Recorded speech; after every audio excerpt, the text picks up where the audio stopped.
Bonjour, je suis le professeur Michel Pollack. Je dirige le service d'endocrinologie, gynécologie et diabétologie pédiatrique à l'hôpital universitaire Necker-Enfants Malades à Paris. Et je suis professeur de pédiatrie à l'université Paris-Cité. J'ai eu la chance d'être invité à cette séance de l'Académie nationale de médecine concernant des nouveautés sur le syndrome de Turner pour parler de la croissance et du traitement par hormone de croissance chez les jeunes filles atteintes de syndrome de Turner.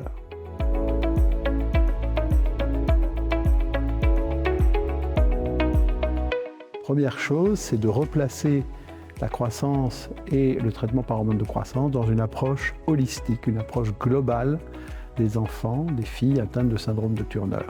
En effet, d'autres atteintes décrites par mes collègues ont été mentionnées et elles sont importantes, notamment elles contribuent tout autant que le retard de croissance, voire plus, à la qualité de vie des enfants, des petites filles, des jeunes filles atteintes de syndrome de Turner.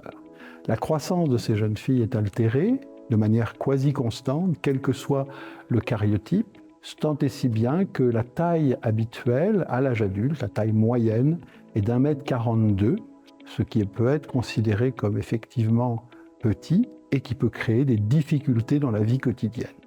La raison de ce retard de croissance, c'est que sur les bras courts du chromosome X, il existe des gènes impliqués dans la croissance. Ils sont insuffisamment exprimés lors du syndrome de Turner. Alors peut-on essayer d'améliorer la croissance des enfants? Il faut dire que le repérage précoce des anomalies de croissance est absolument crucial pour obtenir un bon résultat du traitement. Et dans le syndrome de Turner, il y a un problème. Souvent, le diagnostic cytogénétique basé sur la clinique est fait plutôt vers l'âge de 11-12 ans, voire plus tardivement, laissant une croissance résiduelle très faible et donc un traitement qui sera par hormone de croissance qui sera moins efficace. Dans le scénario idéal, lorsque les enfants sont traités tôt, lorsque les enfants sont repérés dès qu'il existe un ralentissement de la vitesse de croissance, le traitement par hormone de croissance est efficace. On peut estimer dans les essais soit avec placebo, soit des essais avec un groupe témoin, que 5 à 7 cm, 7 cm et demi, parfois plus, sont obtenus en taille finale, en plus de la taille habituelle. Il existe une variabilité de la réponse thérapeutique. Ce qui est important, et les facteurs qui gouvernent la réponse thérapeutique, sont le plus jeune âge au début du traitement, une dose optimisée. On peut en Europe monter les doses d'hormones de croissance quotidiennes jusqu'à 67 microgrammes kg/jour. Au-dessus, cela n'a pas grand impact. Il y a un effet qui s'estompe avec la dose, mais il y a un effet dose-réponse et la dose plus forte amène à une croissance meilleure. Alors évidemment, il faut s'occuper globalement de l'enfant et la réponse thérapeutique de l'hormone de croissance n'est pas la seule préoccupation des pédiatres, notamment des pédiatres endocrinologues, comme je le suis, qui s'occupent de ces petites filles avec syndrome de Turner. La nouveauté, c'est la possibilité d'utiliser l'hormone de croissance retard, bientôt, dans le syndrome de Turner.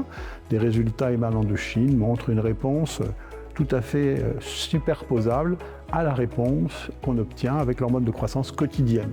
Il s'agit là d'injections hebdomadaires d'hormones de croissance. Des résultats d'études en cours vont bientôt être publiés, sont déjà connus sous forme d'abstracts présentés dans des congrès. En conclusion, le repérage du syndrome de Turner est fondamental pour permettre une amélioration de la croissance de ces petites filles et de ces jeunes filles. Sur le plan du traitement, un traitement précoce, un traitement à bonne dose, un traitement le plus long possible, puisqu'on aura repéré l'enfant plus tôt, s'avèrent les critères d'efficacité qui sont les mieux caractérisés.